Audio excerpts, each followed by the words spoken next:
halaman 139 bab tasbih.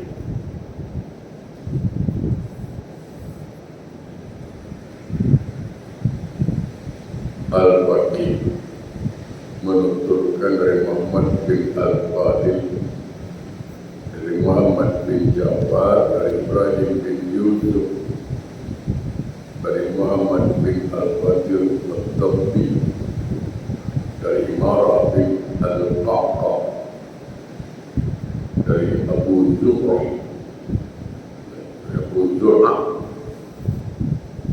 dan dari Abu Hurairah radhiyallahu anhu bahwa Nabi SAW bersabda,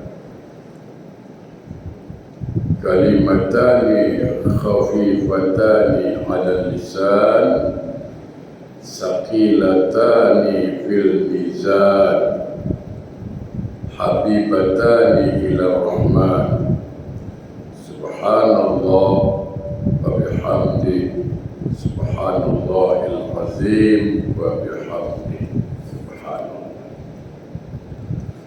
Ada dua kalimat yang ringan di lidah atau di lisan, namun berat dalam timbangan dan sangat dicintai oleh Zat yang Maha Pemurah. Apa kalimatnya? Subhanallah wa bihamdi subhanallahal azim wa bihamdi. Jemaah, di akhirat nanti banyak riwayat kita temui orang-orang menyesal. Di antaranya yang menyesal itu karena tidak menjadikan zikir ini sebagai bacaan harian. Dia pernah baca, setelah di akhirat dia lihat hasilnya, timbangannya berat. Sebab tak mungkin Nabi bohong. Nabi mengatakan, saqilata fil mizan, dia berat dalam timbangan. Setelah kita tengok begitu, muncul penyesalan. Ya Allah, seandainya aku tahu begitu beratnya timbangan amal soleh yang menyebut kalimat subhanallahal azim, subhanallah bihamdi. Seandainya aku tahulah begini, alangkah ruginya aku baca sikit sangat. Maka selalu saya katakan, jadikan ini bacaan harian kita. Tidak perlu kita melafazkan, dalam hati juga bagus. Zikir kan ada dua. Satu zikir sirri, ada zikir zahar, ada zikir yang dilafazkan. Ada yang baca subhanallahal azim, subhanallah wa bihamdi, boleh, tak ada masalah itu. Subhanallah wa bihamdihi subhanallahil azim wa bihamdi, boleh. Jadikan itu bacaan rutin. Apa keuntungan yang dirasakan? Keuntungan dirasakan apa? Hati kita makin bersih. Yakinlah. Kata Nabi dalam sebuah sabdanya, segala sesuatu itu ada pembersihnya. Kalau kereta kotor, ada pembersih. Baju kotor, ada pembersih. Seluar kotor, ada pembersih. Nah, ketika hati ini kotor, maka pembersihnya adalah zikir. Orang yang selalu zikir kepada Allah, yakinlah hatinya bersih. Tapi orang yang tidak pernah berzikir kepada Allah, hatinya kotor. Orang kalau hati bersih, nikmat hidup ini. Hasad tak ada, dengki tak ada, iri tak ada, semua tak ada. Semua happy. Tengok kakak beli kereta, adik happy. Alhamdulillah, kak beli kereta. Dan senang. Dapatlah tumpang kita pergi Johor. Senang. Ini tidak, kakak beli kereta, adik beli penandul. Apa? beli kulkas, adik yang sejukkan. Kakak beli gelang besar, adik demam. Bayarlah. Happy. Ketika kakaknya barangkali susah, dia datang bantu. Dia tak sayang bantu kakaknya. Bantu. Begitulah dia beradik. Hanya hati bersih. Dan orang yang hati bersih tidak akan pernah buruk sangka dengan orang. Itu dia. Orang yang selalu buruk sangka itu orang yang hati kotor. Makanya dipesan oleh Allah, wasabbihu bukratan wa asila, berbanyaklah membaca tasbih pagi dan petang. Ya. Jadi zikir ini jadikan zikir harian. Subhanallah wa bihamdihi, subhanallahil azim wa bihamdihi. Boleh.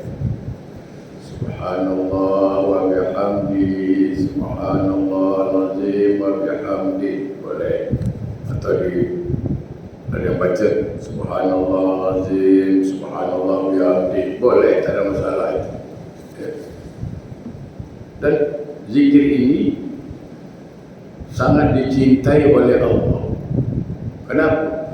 Kita memahasucikan Allah. Cuma saya sampaikanlah sedikit. Hakikat dari zikir itu adalah mengamalkan zikir itu apa? Ketika kita mengatakan subhanallah, maha suci Allah, dengan memuji kepada, kita mengatakan Allah itu maha suci. Artinya Allah tidak sedikit pun ada aib bagi Allah, karena Allah maha suci dari aib, Allah maha suci dari kesalahan, Allah maha suci dari kebohongan, Allah maha suci dari kezaliman. Intinya Allah itu maha suci. Allah maha suci dari ketidakadilan. Jadi apapun yang terjadi pada kita, kita tidak akan pernah buruk sangka dengan Allah. Tidak akan pernah. Kenapa? Kerana Allah maha suci. Ini bagusnya orang yang selalu berzikir. Jadi sekali lagi, jadikanlah zikir ini sebagai amalan harian. Subhanallah wa bihamdihi, subhanallahil azim wa bihamdihi. Sambil duduk. Subhanallah wa bihamdihi, subhanallahil azim wa bihamdihi. Jadikan bacaan harian. Al-Faqih menuturkan lagi dari orang yang dapat dipercaya dengan sanad dari Khalid bin Imran bahawa Nabi SAW menemui kaumnya lalu bersabda, "Khudhu jannatakum." Wa qalu ya Rasulullah, amin aduwi hadar. Qala la bal minan nar. Qalu wa ma jannatuna minan nar. Qala subhanallahi walhamdulillahi wa la ilaha illallah wallahu akbar wa la hawla wa la quwwata illa billahil aliyyil azim. Wa innahunna ya'tina yawmal qiyamah muqaddimatun wa mujannibatun wa mu'aqibatun.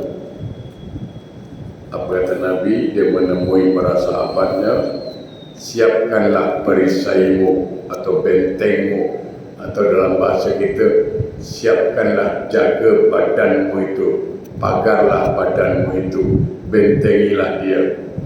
Sahabat bertanya, ya Rasulullah, apakah ada musuh yang datang?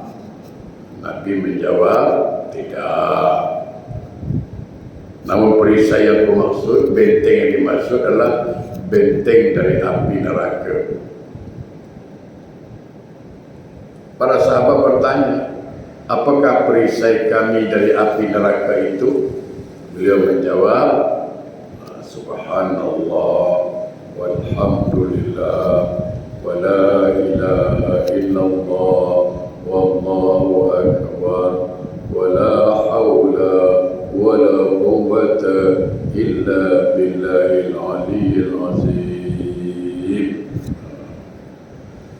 Bacaan tersebut, kata Nabi, nanti pada hari kiamat akan datang membimbing kita untuk ke surga, menghindarkan kita dari neraka, dan menjaga keselamatan kita dunia dan akhirat. Subhanallah. Jamaah yang berbahagia, beruntungnya kita pagi ini dapat ilmu yang dapat menyelamatkan kita dari dunia sampai ke akhirat. Apa beratnya menyebut Subhanallah walhamdulillah wa la ilaha illallah wallahu akbar wa la hawla wa la quwwata illa billahil aliyyil azim. Tak susah. Macam-macam sekarang irama orang buat kan. Ada yang baca Subhanallah walhamdulillah wa la ilaha illallah wallahu akbar. Ada tu kan? Wa la hawla wa la quwwata illa billahil aliyyil azim. Itu dulu saya ingat orang-orang tua dulu lah. Kalau dulu kan mana ada ayun menunjuk dulu ayun pokok-pokok. Saya tahu lah dulu orang tua dulu. Subhanallah walhamdulillah wa la ilaha illallah wallahu akbar wa la hawla wa la quwwata illa billahil aliyyil azim. Budak tu tidur dengan zikir. Anak sekarang tidur tak step budak tu tinggi kawan. Putih-putih mata kawan, terkejut-terkejut. Ada yang macam-macam irama sekarang. Ada yang baca dengan nada sedih. Subhanallah walhamdulillah. Ada juga macam-macam. Yang intinya kita baca. Berikan bacaannya. Rugi kalau tak baca. Walhamdulillah. Jangan laju-laju. Jangan laju-laju. Nak ke mana laju-laju? Ya kan? Zikir yang bagus. Subhanallah walhamdulillah wa la ilaha illallah wallahu akbar wa la hawla wa la quwwata illa billahil aliyyil azim. Oh ya, ada satu soalan saya dah lupa. Ustaz, saya ada hantar orang ke kubur. Sampai di kubur, saya dengar ada orang azan dalam kubur. Macam mana pendapat Ustaz masalah orang azan dalam kubur itu? Adakah tuntutan, adakah Nabi buat? Nah, itulah maksudnya. Baik, saya jawab dulu di senang. Begini, jemaah. Perkara ini sebenarnya masalah yang sudah dibincangkan oleh ulama. Jangankan kita berbeza pendapat, jangan cerita mazhab lain lah. Jangan cerita mazhab Hanafi ke, mazhab Hambali ke, mazhab Maliki. Di antara mazhab Syafi'i saja kadang-kadang itu berbeza pendapat tentang azan dalam kubur. Di antaranya, kalau saya tak silap, Ibnu Hajar Al-Haytami, ulama fikih dari mazhab Syafi'i, beliau mengatakan tidak ada azan dalam kubur itu. Tapi ada ulama mengatakan boleh. Alasannya apa? Kan ditanya alasannya apa? Alasannya dihiaskan. Manusia itu datang ke bumi, ke dunia ini disambut dengan azan. disambut dengan azan.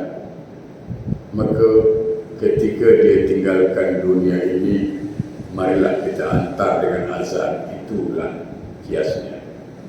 Jadi kita sekali lagi katakan, kalau ada orang buat azan dalam kubur, sudahlah. Itulah dalilnya. Mereka mengatakan, mengkiaskan bahawa manusia datang ke dunia di azan, disambut oleh azan, maka ketika dia tinggalkan dunia ini, dihantar dengan azan. Nanti kalau ada orang kita hantar di kubur, dia tak ada azan, sudah, jangan komplain pasal tak ada azan. Sianu azan? Jangan. Kerana Nabi tidak ada buat tuntunan begitu. Jadi kita lapang dada lah. Baik, kita balik lagi. Jadi amalkan tadi. Pertama amal tadi apa? Subhanallah wa bihamdi, subhanallah azim wa bihamdi. Itu sangat berat dalam timbangannya. Dan Allah sayang dengan kalimat itu. Dan mudah diucapkan. Kalau ini benteng atau perisai diri kita dari neraka. Siapa yang berani masuk neraka itu? Tak ada yang berani. Panasnya. Subhanallah min zalik. Kalau nak try juga, pergi macam tukang sate. Kalau lagi kipas sate tu kan, celupkan tangan di situ. Ke arang tu, panas ke tak panas. Itu belum seberapa. Neraka tu 70 kali lipat itu, bayangkan. Seringan-ringan azab neraka. Ini azab paling ringan tau. Kaki baru nak pijak, baru nak sampai, belum sampai, baru nak sampai memijak batu-batu neraka, dah menggelegak bubur-bubur di kepala. Macam kita masak nasi tu macam mana, menggelegak tu kan, itulah. Makan minumnya nanah bercampur darah. Inilah benteng dia. Inilah benteng dia. Pagi, petang baca. Ada relax waktu baca. Subhanallah walhamdulillah wa la ilaha illallah wallahu akbar wa la hawla wa la quwwata illa billahil aliyyil azim. Maka kalau nak buat sedih sikit, nak buat irama lah. Subhanallah walhamdulillah. Boleh juga, tak masalah. Saya takut nanti langsung letok tidur dia. Bukan kusuk, tertidur nanti. Saking kusuknya tertidur dia. Subhanallah walhamdulillah wa la ilaha illallah wallahu akbar wa la hawla wa la quwwata illa billahil aliyyil azim. Nanti kalimat yang kita baca ini akan membimbing kita menuju jalan ke surga dan menghindarkan kita dari siksa neraka. Al-Faqih menuturkan dari orang yang dapat dipercaya lagi dengan sanadnya dari Al-Ta'ah dari Ibnu Abbas radhiyallahu anhu, ia berkata,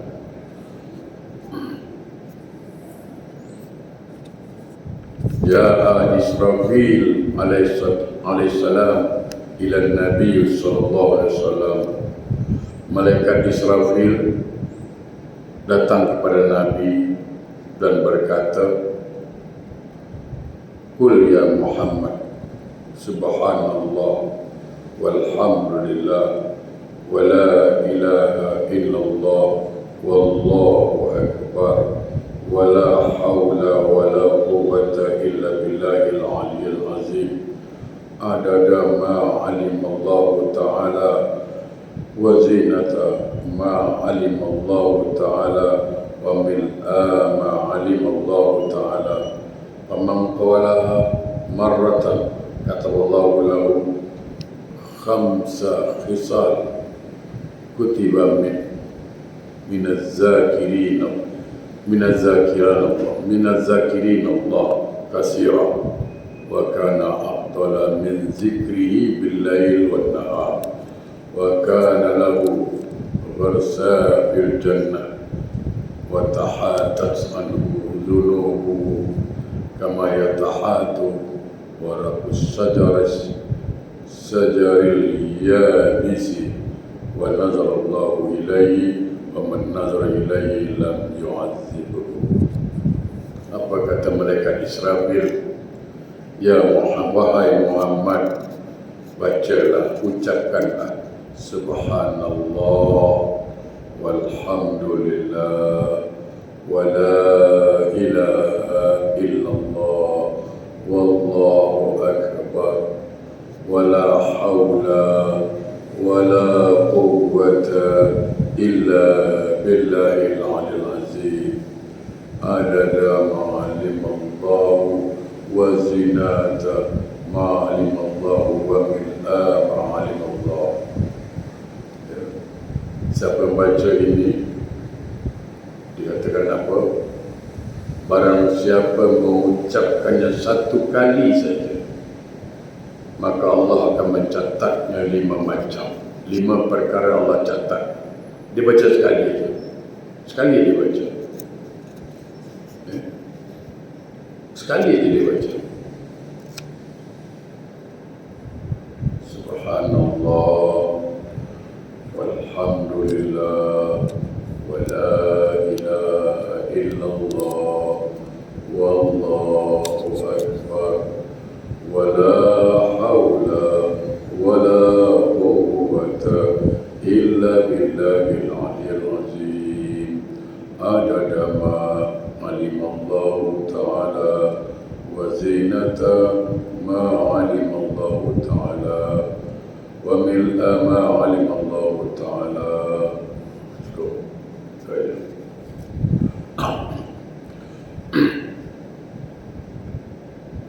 Siapa yang baca itu, pertama dicatat dia termasuk orang yang banyak berzikir. Termasuk orang yang banyak berzikir kepada Allah. Dan kedua, dia dicatat sebagai orang yang berzikir paling utama pada waktu malam dan siang, seolah dia berzikir siang dan malam. Yang ketiga, bacaan itu merupakan tanaman baginya dalam surga. Yang keempat, ini yang penting saya kira, dosa-dosanya berguguran seperti daun kering yang berguguran. Sekali lagi saya katakan, tak ada kita yang tak berdosa, tak ada kita yang tak bersalah. Supaya dosa kita gugur bagaimana? Bacalah zikir ini. Jadi siapa yang baca zikir ini, dosa-dosanya akan berguguran seperti daun kering yang berguguran. Yang terakhir, yang kelima, Allah melihat kepadanya, dan barang siapa yang dilihat oleh Allah, maka Allah tidak akan menyiksanya. Kalau Allah melihat kita, tentu dengan pandangan rahmatnya, pandangan kasih sayang.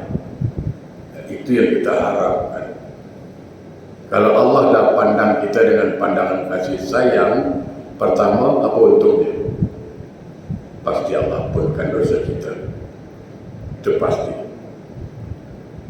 Yang kedua, kalau Allah dah pandang kita dengan pandangan kasih sayang, mati kita ni, meninggal kita nanti, husnul khatimah. Mudah lisan ini menyebut kalimat La ilaha illallah. Itu kalau Allah dah pandang kita dengan pandangan kasih sayang. Ya. Jadi sekali lagi, berbanyak baca Subhanallah walhamdulillah wa la ilaha illallah wallahu akbar wa la hawla wa la quwwata illa billahil aliyil azim. Adada ma alimallahu wa zinata ma alimallahu wa mil'a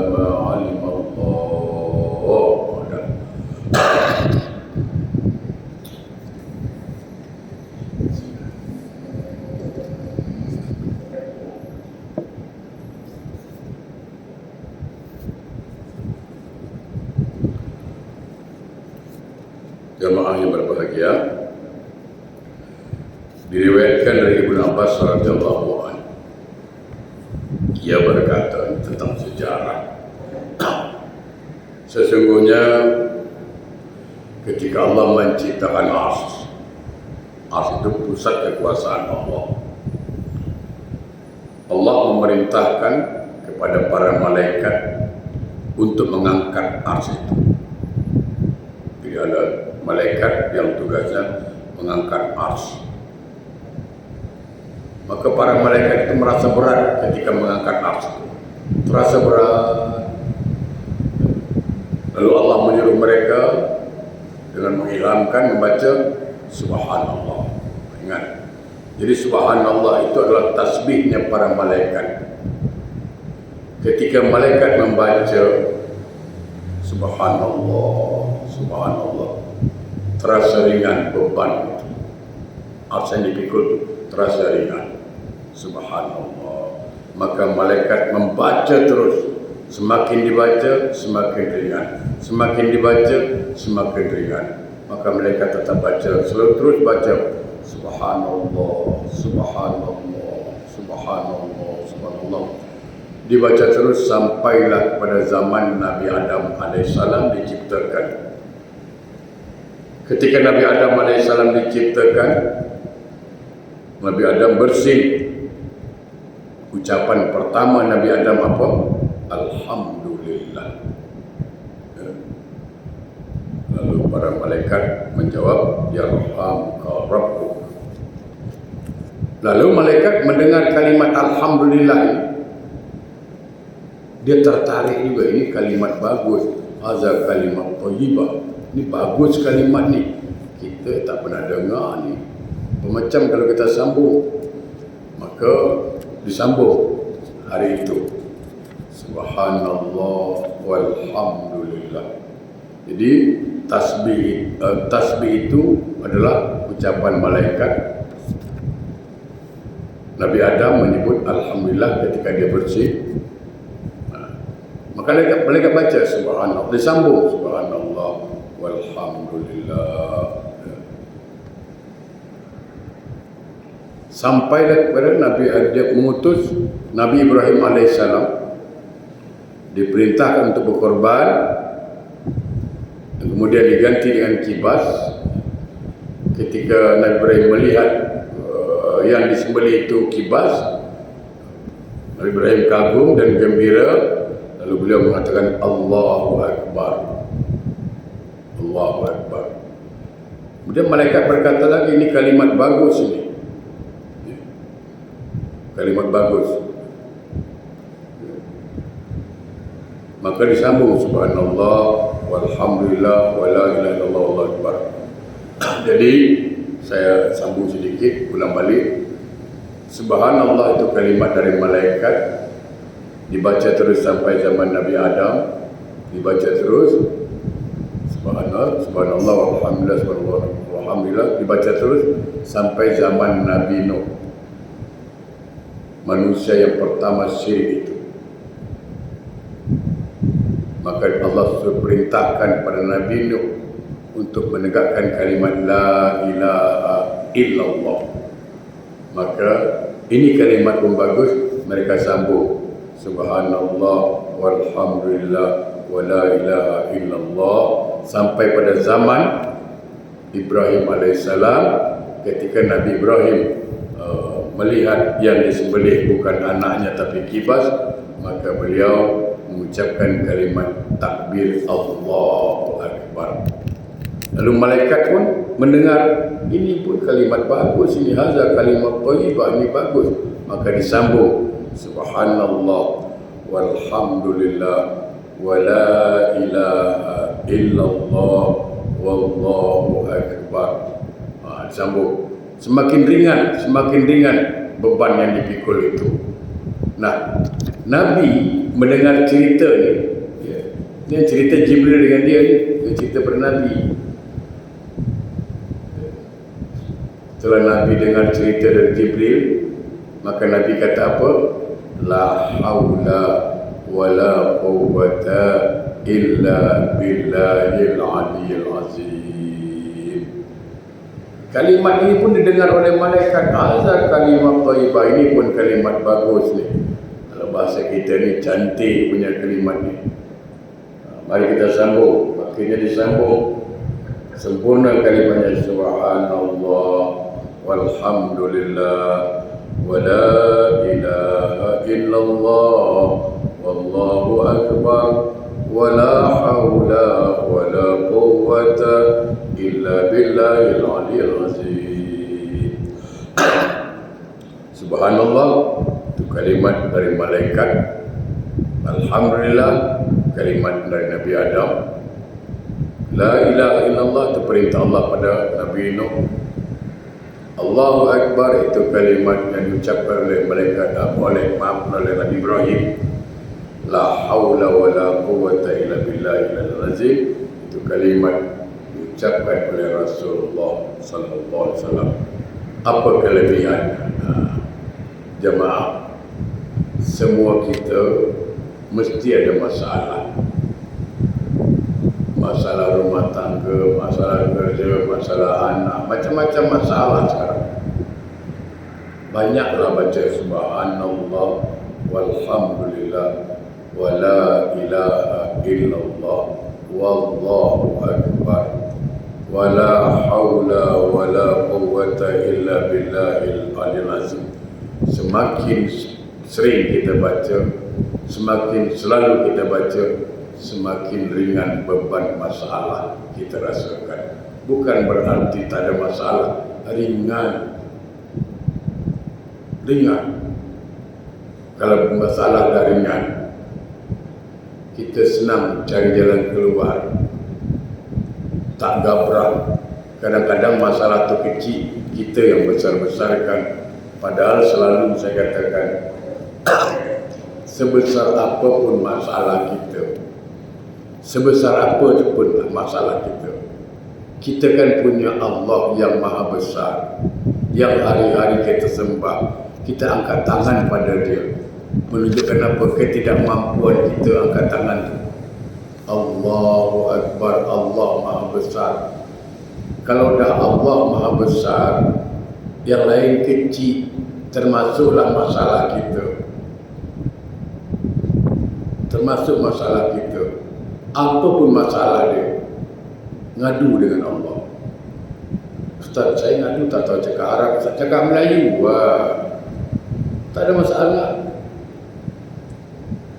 Lepas solat, buat malam tahajud. Lepas solat tahajud, ingat, 2 ni jangan lupa.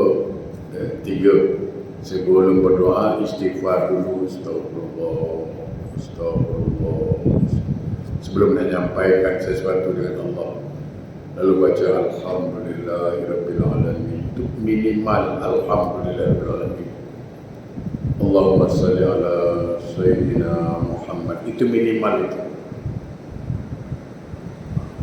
3, yakinlah Allah sedang melihat kita. Pejam mata, yakin Allah pasti melihat. Yang kedua, yakinlah Allah pasti mendengar, kerana Allah bersifat asalnya.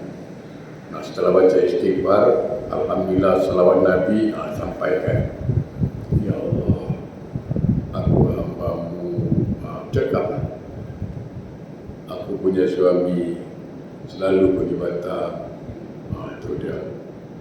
Kadang seminggu tak balik, kata kerja, aku takut dia kena kerja. Berilah petunjuk ya Allah. Tunjukkan ya Allah, aku punya anak, aku dah ajar dia baik-baik, tapi dia memang tak ikut. Tolong ya Allah, beri petunjuk dia ya Allah. Jangan sampai dia terlibat dalam dada. Sadarkan dia. Minta, ngadu dengan Allah. Ngadu dengan Allah. Ya Allah, ceritalah, cerita dengan Allah tu, cerita dengan tetangga pula. Cerita dengan kawan, cerita dengan tetangga, cerita dengan kawan kancing konon. Kata kawan apa? Kau masalah kau tak berat, masalah aku lagi berat. Lama-lama tak selesai dia. Saya kalau ngadu dengan Allah, apapun masalahnya Allah. Saya ceritalah saya gini-gini. Saya yakin Allah dengar. Hati saya lapang. Ya Allah, aku dah didik anak. Dah. Mana ustaz yang aku tak asrah jaga? Mana pesantren yang aku tak suruh dia pergi? Tapi hidayah di tangan Engkau, ya Allah. Hidayah di tangan Engkau. Aku mohon, ya Allah. Aku ingin tengok anak aku. Kadang cemburu tengok anak orang lain pergi solat berjemaah di masjid. Anak aku tak pernah pergi masjid. Aku cemburu, ya Allah. Mohon, ya Allah, gerakkanlah. Berilah hidayah anak aku itu. Sampaikan kepada Allah permintaan kita.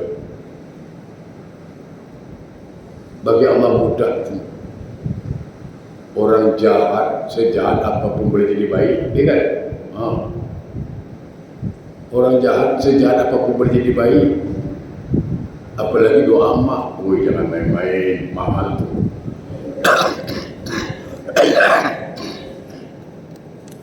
Makanya saya katakan yang punya mak, minta doa dia selalu. Jangan sampai kita lupa pada orang tua.